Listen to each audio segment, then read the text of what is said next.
Today on episode 172 of the Peak Performance Leadership Podcast, we speak to strategy expert Brad Chase, and he's going to tell you why putting strategy first is what's going to help you hit peak performance in every regards for your business. That's right, folks. It's all about strategy today. Are you ready for this? All right, let's do it.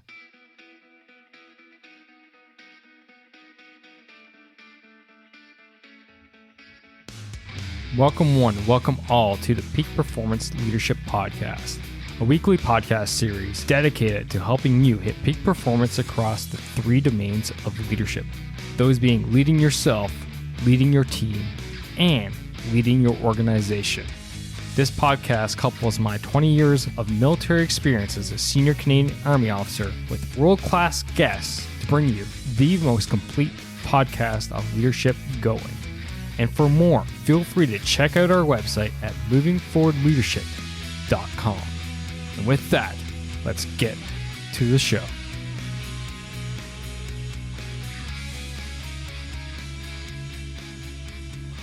Yes, it is your Chief Leadership Officer, Scott McCarthy.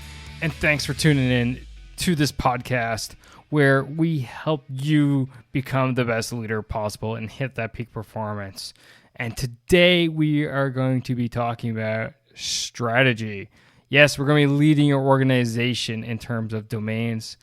And the reality is you need to have a solid strategy, because if not, as we discuss and we throw out so many great examples, you will fail.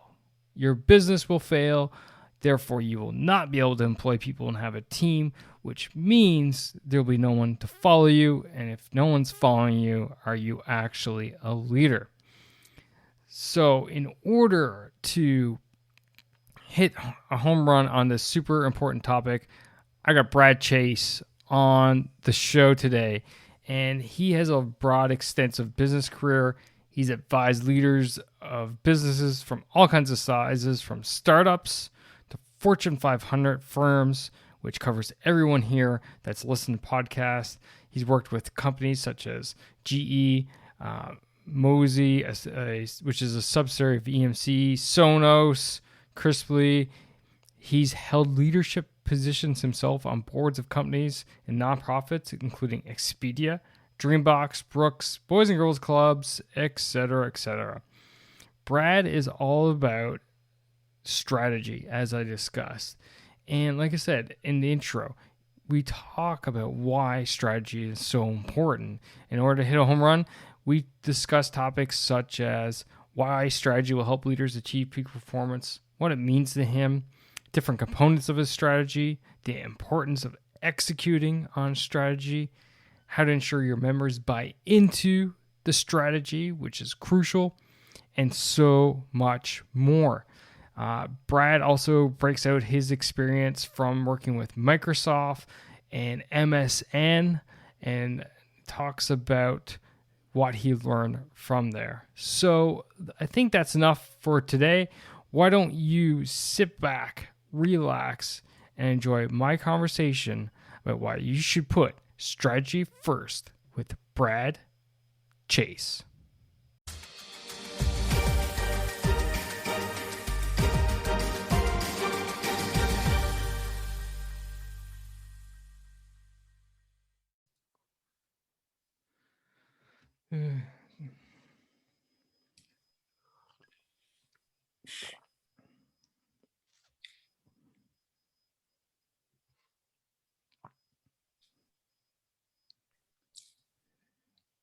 All right, we are live. Brad, welcome to the podcast, man. It's so great to have you here tonight.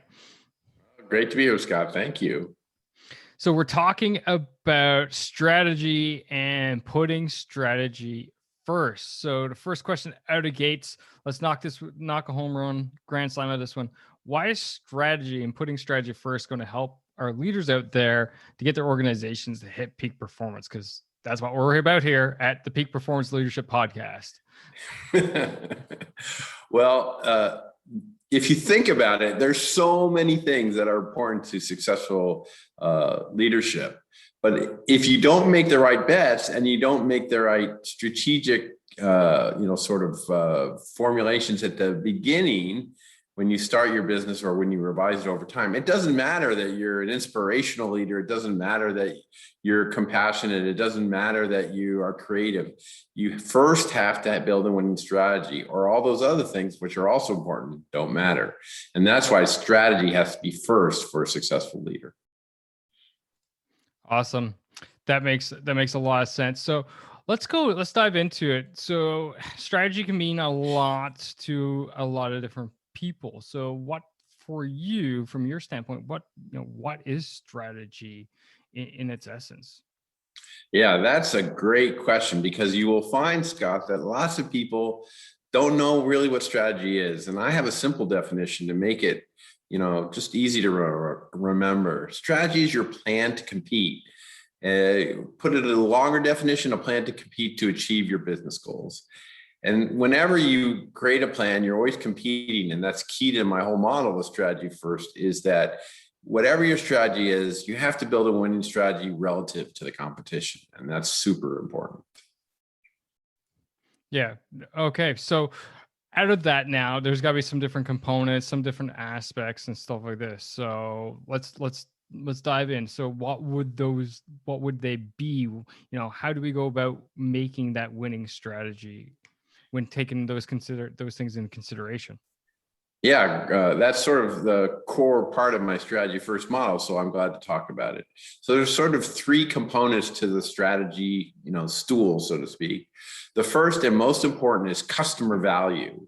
Whatever you do to provide a value to your customer is usually the most important part of any strategy. The second is market potential. And that's sort of how much profit is out there in that market that you're in. And the third part of it is execution. Now, some people think executing on a strategy is separate. In other words, all the things you do to run your business day to day. But I don't see it that way, because when you execute, you are competing. And remember, I define strategy as your plan to compete. And the way I put all these pieces together is I use Einstein's famous theory of relativity as sort of a mnemonic model. So instead of E equals MC squared, it's E times MC squared. E for execution, M for market potential, and C for customer value. And the C is squared because in most strategies, customer value is most important. But it's important to remember, just like Einstein's model, that it's all relative. The success of your strategy can be measured relative to the strategy of your competition. So can we dive a little bit more into those a little bit deeper now? So sure. Let's look at the execution part, seeing how you put it up front. I was going to go last to it, but now you got me interested in going up first to it. So let's dive into execution. So what does that look like, for the leaders out there in executing their strategy so that they don't, essentially mess it up and fail at it? So what should we be looking at? What different components or aspects where do they normally fail or falter? All these different things when it comes to executing on a strategy. Well, we could talk about that for a while. So assuming that you've made the right bet, because if you make the wrong bet and execute on the wrong bet, it won't matter. But assume you make the right bet, then how do you execute well? Well, first, it starts with having some objectives, because if you don't know where you're driving, then you're not going to get there. And that's sort of the first part. And then I like to recommend people have a set of principles for how they sort of execute on their business. They're going to be customer centric. They're going to, focus on customer support, or they're going to be innovative. There's lots of different sort of principles you can have as a business. And then I have what I call the next step, which is priorities. So whenever you are executing on a business strategy, you have lots of things you're doing, hundreds, if not thousands of things that you're doing. But there's 3 or 4 or 5 at most that are the most important. When Steve Jobs built the iPhone, he had to get the user experience right. If you don't get the user experience right, the rest of it really wouldn't have mattered. So I always encourage, when you're executing, to define your most important priorities. And then that helps you do the rest of executing well, which is what I call ACT: align, communicate, curate, and track. Align is about making sure you have all the resources on the most important priorities. It's about making sure that you have the right people in the right place in the organization. It's about making sure you get the right expertise in your organization to execute well on your strategy, and so forth. In when we talk the C in ACT, it's for communicate and curate. So I've been in normal situations and I've been in abnormal situations, but in almost all business situations, you'd be shocked to know that most people don't know in a company what their company strategy is. In fact, there's been research that says only 14% of people in organizations actually can articulate what the company strategy is. So it's really important to communicate the strategy really well throughout the organization so everybody knows how they are participating, and to curate a strategy and a culture. Let's just say curate a culture that is consistent with communicating that strategy. And finally, track to improve. You have to track how you're doing and make adjustments along the way. Some things are going to work and some things are not going to work. And many times strategy has to be adjusted because, the world is not static. And of course, there's many sort of, ways that people do this. OKRs is a way that people use to really track and see how successful they are. And you could use models like that if that really helps you. For those who don't know, OKRs stands for objectives and key results, probably something you've talked about on your podcast. So that's sort of the model for how to execute well. I could go into obviously a lot more detail, but that gives you a high level overview.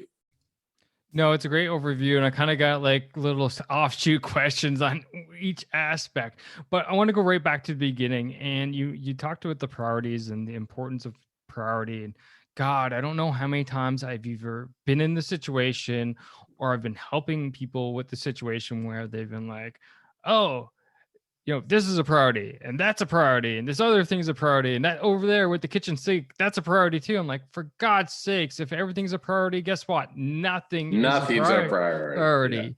Yeah. And really, what's your best advice along those lines for the leaders out there who are sitting there and they're kind of like looking at it? They understand, yes, I have to prioritize, but they're in that kind of analysis paralysis zone of prioritizing. Like, I don't know what actually is the priority because it's all important. What's your best advice for them to get out of that kind of loop? It all goes back to what your strategy is, what bets you're making, and what your plan is to compete. So whatever your plan is to compete, you have to focus on the things that are going to give you the highest leverage to be successful with that plan relative to the competition. But I mean, you can take all sorts of examples every day. I'll take, let's say Yeti. I'm picking something out of the blue here. So Yeti makes a really, sort of rugged industrial strength cooler, and that's how they started their business. And they thought when they first started, maybe no one would spend $400 or $500 on a cooler that will keep things cold longer, and you could sit on it when you're fishing and stuff like that. Well, turns out that they did, and their first priority was, we got to make sure we build an absolutely indestructible rugged cooler, and they focused on the things that would help them achieve that. You talked about companies that we know better, like what Amazon's done with Amazon Web Services. You're building the infrastructure for a lot of websites and services, and you've got to make sure that thing is robust and that it never goes down. And so, that would be a key priority when you're building a service. And we could give lots and lots of examples, right? Whether it be a business or even a sport, when you're a hockey team building your hockey strategy, or a basketball team building your basketball strategy. I did the hockey thing just for you, by the way. You're speaking to my heart. You're speaking to my heart. There you go. So, you've got a strategy on what type of team you're building. And when you're deciding what type of team you're building, you're going to go for speed, you're going to go for, aggressiveness, then your priorities have to align to what your bet is. No, that makes a lot of sense. And I find that often people just don't take that moment to take a breather and actually think about it and go, okay, what's going to hit the yardstick the longest? And also what is actually in line with the strategy, what we're trying to achieve, what is most aligned with that. Another thing you hit at, and this is something which I find leaders have to spend an inordinate amount of time at, and that is, talking about the vision and talking about the strategy. You pulled out a Unfortunately, not surprising yet staggering statistic there, which was basically said almost no one knows what a company's strategy or organization's strategy actually is. So, what are the best ways for leaders out there to go out and get their people, one, knowing, but two, bought in, and then three, kind of like becoming basically, super fans of the company's strategy themselves? So this depends a lot on the size of your organization. I'll give you an example for a large organization, and then we can talk about a smaller one if you want to as well. So I had a long career at Microsoft. I ran a lot of successful businesses, and I also inherited some businesses that were really messed up and didn't have any strategy.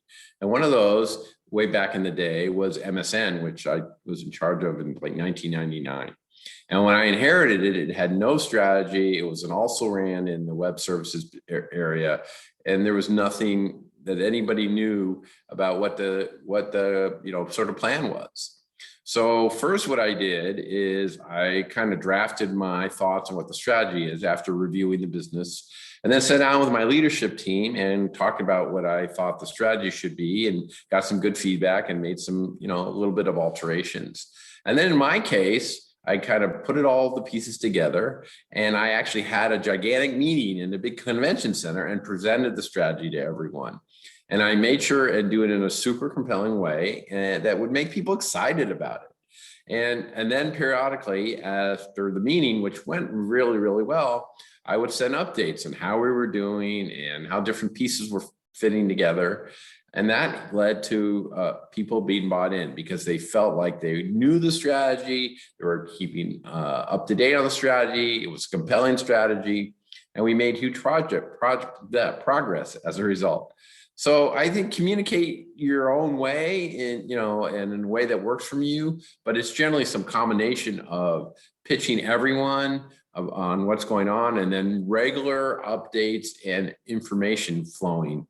And then ways for it to go back and forth so you can learn from your people, what am I doing well, what's not going well, what salespeople, for example, give you great feedback on what customers are reacting to in your strategy. So it's really good to sort of keep that information flow. And then often on a regular basis have, every 6 months or so, have a strategy update with your team and a strategy offsite with your leadership team to revise and make the appropriate adjustments as the market changes. The top is the loneliest place. Colin Powell said that once. But it doesn't have to be. Instead, you can find people to talk to, people to run ideas by, people to help you figure out solutions to the problems that you're facing right now as a leader. You see, I felt alone once, and I decided to start the podcast. And with the podcast, I decided that I needed to help people like you more. So that's why I started the Pivot for Leadership Facebook group. Leadership skills for managers to be leaders, not bosses. You can find it at movingforwardleadership.com/group. And come join us. It's completely free for you to join us and talk leadership with us day in, day out. So check us out again at movingforwardleadership.com/group. Now back to the show. There's two awesome things in there that I just heard. The first being, leave your ego at the door. And that is allowing your people to come and bring forward their ideas and being able to question, being able to provide feedback and all this stuff, because things have changed now as leaders. Before, back in the day, and I'm talking way back in the day, leaders were looked at the ones who had all the answers. Well, that's not true anymore. Leaders these days are the ones who have to have the questions. And now everything is so diverse. Like, I'm sure we could fill multiple podcast episodes with just your experience at Microsoft and MSN alone about all the, about this. But the thing about all the different specialists and all this stuff, where as a leader, you don't necessarily know everything. You might be know enough to be dangerous, but that's basically about it. So you have to rely on their input and stuff like this. Yeah, that's right. I mean, great leaders is hired to their weakness, not to their strength, exactly. and fill that in. and great leaders listen and don't preach. And there's I'm sure many podcast episodes you've had where people talk about that, right? And Absolutely. it's sort of a fundamental component of successful leadership. And if you're building your strategy and you think you're going to do it all yourself with no input from your team, that's not a recipe for success. No. And the second part that I really like there, what you were talking about was, that continuous evaluation. Has the situation changed? And looking at it every 6 months to a year and making those minor tweaks, because it's easier to make the minor adjustments along the route than it is to do a massive pivot at a crucial time. The companies that we see who are flourishing right now during the whole COVID-19 pandemic are those who have made those minor pivots throughout, and now we're set up for success. Whereas the companies who didn't make any minor pivots, who just kind of said, "Oh, status quo, let's keep going," and now suddenly find themselves like, "Holy crap, we're in the hurt locker, and things are still not looking good, and we don't know how we're going to survive." So those are two great things I really got out of that. Well, good. I'm glad. In most cases, making minor tweaks works. I mean, if your strategy is completely failing, though, then you have to do a major reset, and that does happen sometimes. If Blockbuster had made the right kind of major reset, they might, be competing with Netflix right now, but they didn't. Right. And we can name numerous examples like that. But most of the time, like you talked about, and I talked about earlier, you can, sort of tweak and revise and remodel, do a small remodel to your strategy. You don't have to rebuild. No, for sure. So when I say minor tweaks, like Blockbuster could have looked at how the market was changing, what the scope of it, looking at what Netflix was doing, like, oh, can we look at this whole mailing thing? Oh, wait, now things are going more and more online. How do we take advantage of going online by saying, hey, everyone's, people are just going to come to the doors and rent the movie. And if we don't have what they want, too bad. I'm sure they will still grab something else. Well, we know how things went. People got lazy, like, why go to Blockbuster, rent a movie for $5 when for $8 I can sit here on my couch and order it from my satellite TV direct from up here in Canada, Bell. Hello. That's a no-brainer.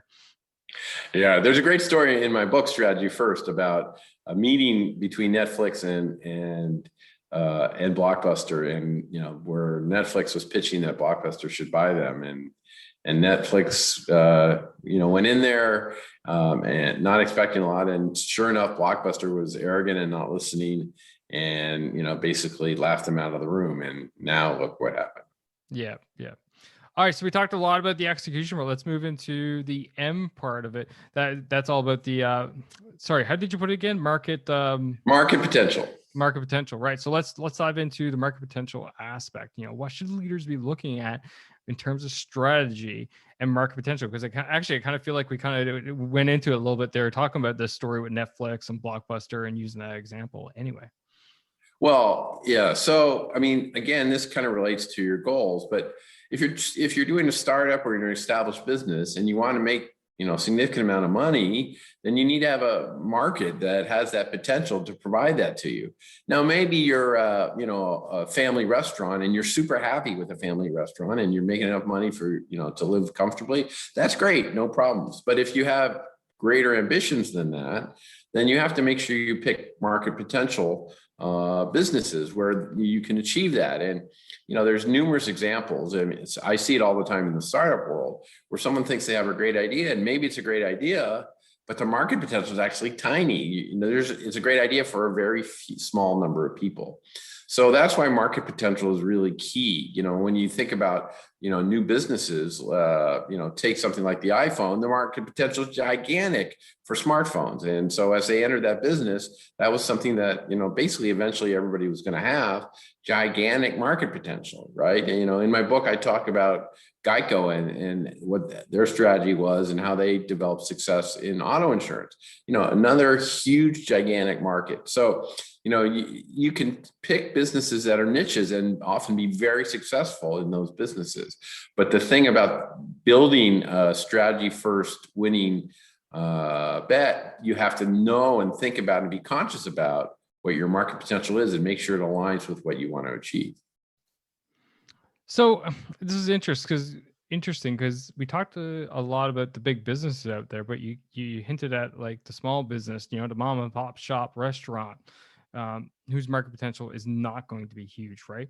Now, I would think that for those businesses out there and any other type of small business, when you consider market potential and then you line your strategy to that, like, okay, we don't necessarily have to, obviously don't put money into R&D because we're a restaurant.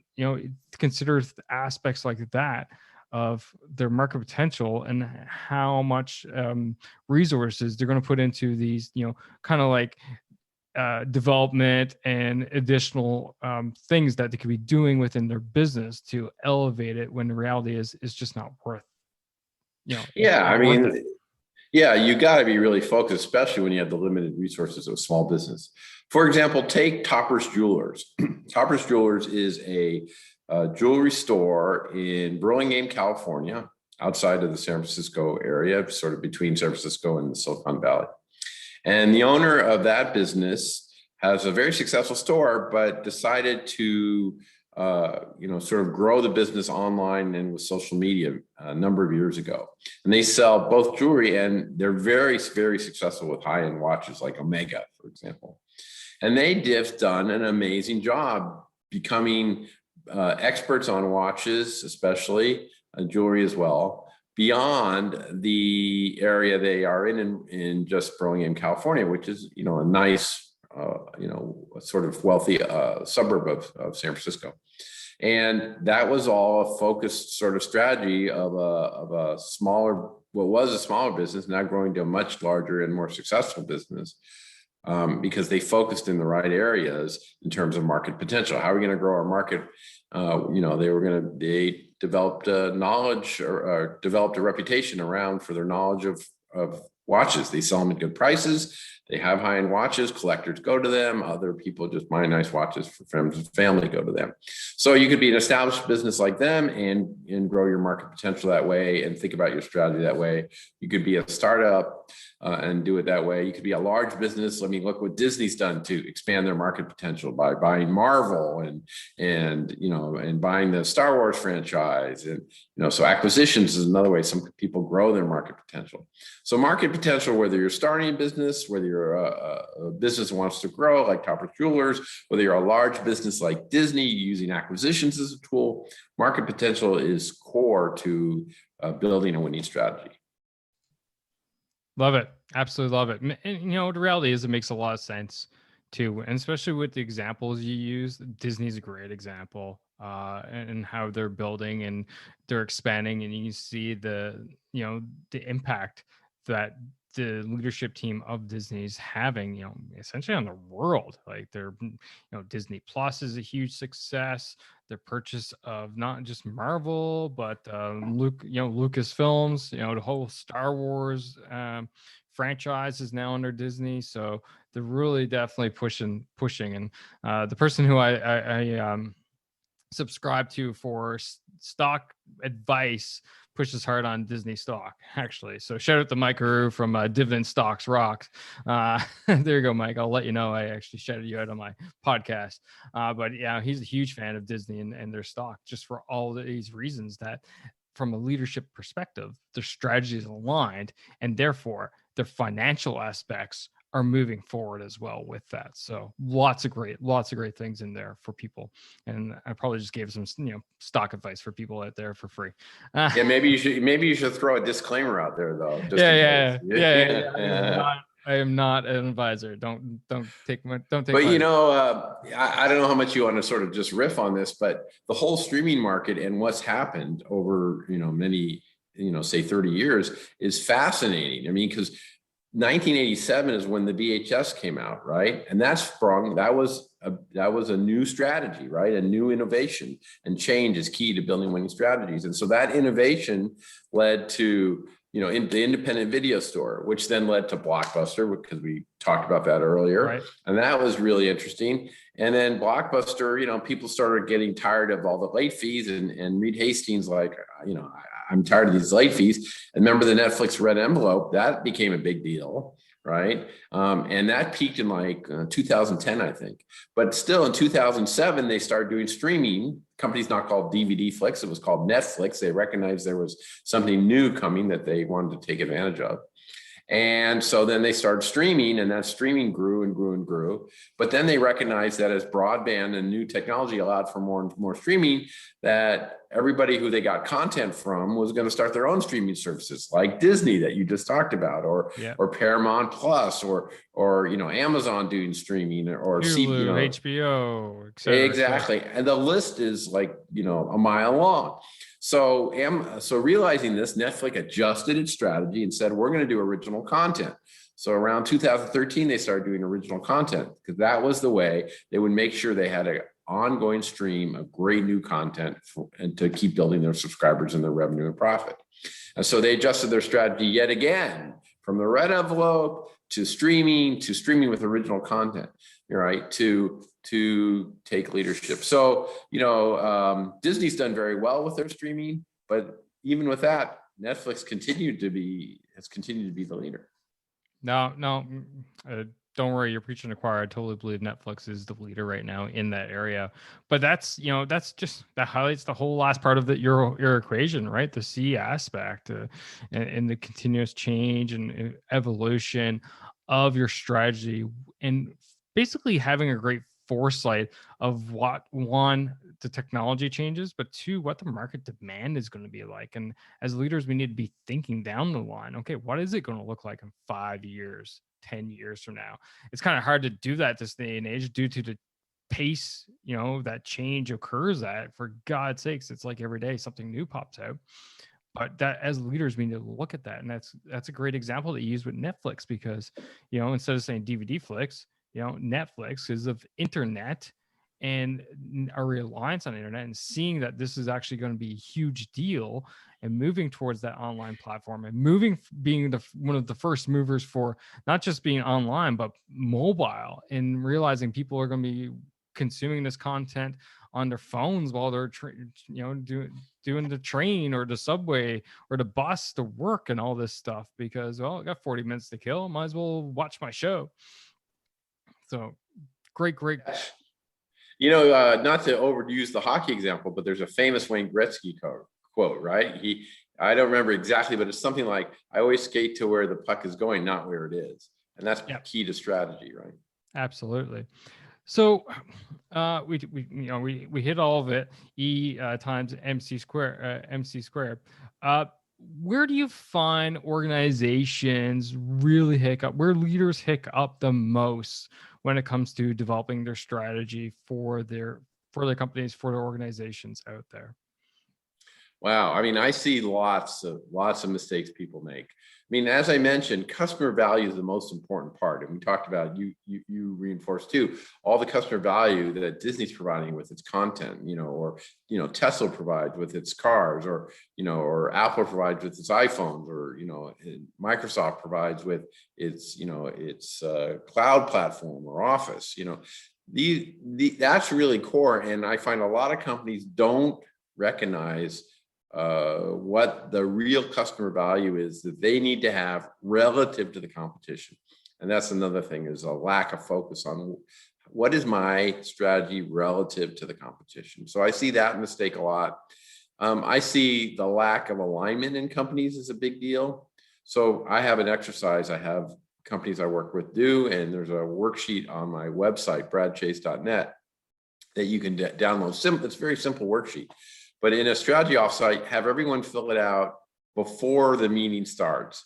And what you find is, if you take even the leaders in the company, they don't agree on what the strategy is. So if the leaders aren't aligned on what the strategy is, that's a recipe for disaster. So I see lots of mistakes. I would say not understanding what your customer value is relative to competition, not alignment on what the company bet is another one. Poor execution, obviously we talked about already. There's a long list of mistakes that people make, but also, as you know, given all the successful companies in the world, there's a lot of people who have really built winning strategies, or sometimes lucked into it. That counts too. Yeah, no, there's definitely a lot of areas for people to hiccup and trip up and stumble, if not fall flat in their face, right? And you listed them all off, so I don't need to re-go over that. Um, we have a lot of people out there, obviously, who are senior leaders within big organizations, listening, watching, following along. However, there are also an increasing number of people either in smaller, medium-sized businesses to small businesses, and they may not even have it. They might go, "We don't have a strategy. We just kind of been kind of building the plane as we fly it per se. You know what? Maybe it's time we sit down and figure this out. Where should they start? And then, what's your best advice for them outside of obviously either A, buying your book, or B, hiring you as a consultant slash coach?" I'm always happy when people buy my book, and it will help, but it's not a panacea in and of itself. Look, the model in the book, and what I talk about when I work with companies, all that really helps people be successful. But in the end, it's your own ingenuity, your own creativity, your own smarts that leads to your success.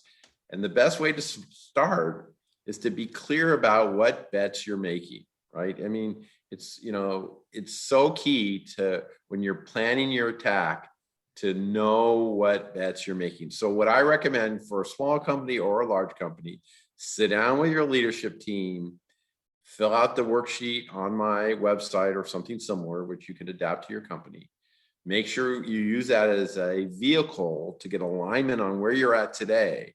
And then brainstorm using the tools in the book, and tools from other experts that sort of respect, to help you build a winning strategy relative to the competition. So think through things like, how can I use maybe change to build a winning strategy, or innovation to build a winning strategy? Think of all the businesses that completely came into fruition because of the web, and built their whole businesses based on that. And the companies that didn't react to that, they're dinosaurs now. So I get together, talk about those things, and think about, can I seek change? Can I mine gaps, which is another tool I talked about in the book. I mean, all the time there are companies who take advantage of holes where people have gaps. For example, I talked about Geico earlier. Another good example of a company that mined a gap.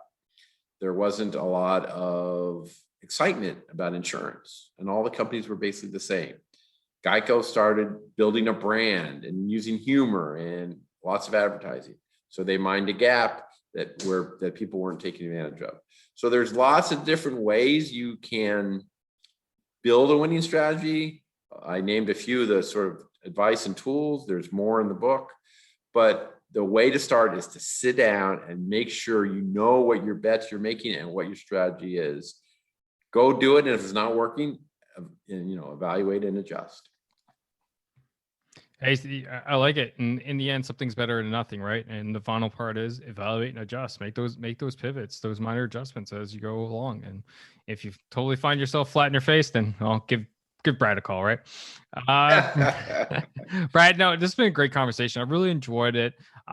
It's not a topic that I have a ton here on the podcast, i.e. strategy, mainly because with it being peak performance leadership, we kind of go towards that more of the softer skill sets, but at the same time, sometimes we need that more of the managerial aspect of running a business and running an organization. And in my definition of leadership, that is actually one of the three components of leadership is resource management and and this kind of falls into that, plus decision making, which is another component. And having a strategy enables you to manage your resources, allocate them appropriately, and make proper decisions going forward. So thanks for coming on. Before we wrap up here, I do got a couple of last questions for you. The first being a question I asked all the guests here at the Peak Performance Leadership Podcast. And that is, according to you, Brad Chase, what makes a great leader? The thing that makes a great leader is someone who puts strategy first. You will not find a single successful business that doesn't have a winning strategy. Lots of other things are important to leadership. I'm not denying that. But if you don't have a winning strategy, the other stuff doesn't matter. Put strategy first to be a great leader. Yeah, that's fair. I'd definitely give you that's a fair one. That's a new one. Haven't gotten one along that hard along the strategy front before out of probably 140 interviews now. So kudos to you for finding one that's relatively new. Thanks. Seriously though, if you don't put strategy first and your company fails, you put people on the street without jobs, then who are you leading in the end? Then Yeah, that's right. I mean, there are plenty of companies with great people that they hired, that have a good process, that are inspirational. They're, empathetic leaders. They're creative. They're tenacious, but they made the wrong bet and bet on the wrong strategy. And it doesn't matter. All those things won't matter if the strategy's not right. Fair. All right, man. Final thing is, how can people find you? How can they follow you? Shameless plugs allowed. Feel free. It's all about you right now. Oh, well, thank you. I appreciate that.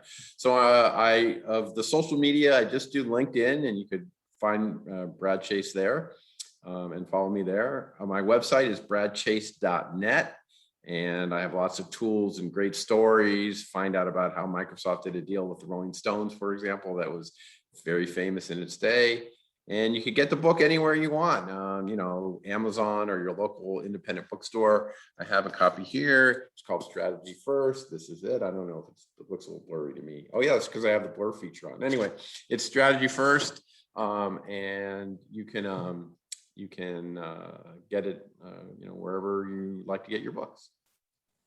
And for the audience listening, when this is live via the podcast, RSS feeds, you can find it at movingforwardleadership.com/172.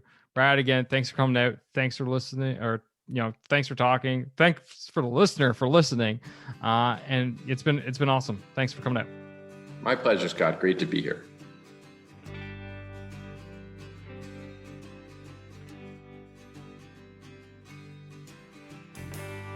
And that's a wrap for this episode, ladies and gentlemen. Thank you for listening. Thank you for supporting the Peak Performance Leadership Podcast. But you know what you could do to truly support the podcast? And no, that's not leaving a rating and review. It's simply helping a friend. And that is helping a friend by sharing this episode with them if you think this would resonate with them and help them elevate their performance level, whether that's within themselves, their teams, or their organization. So do that. Help me, help a friend, win-win all around. And hey, you look like a great friend at the same time. So just hit that little share button on your app, and then feel free to fire this episode to anyone that you feel would benefit from it.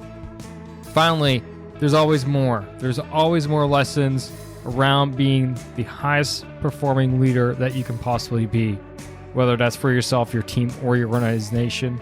So why don't you subscribe? Subscribe to the show via movingforwardleadership.com/subscribe. And until next time, lead, don't boss, and thanks for coming out. Take care now.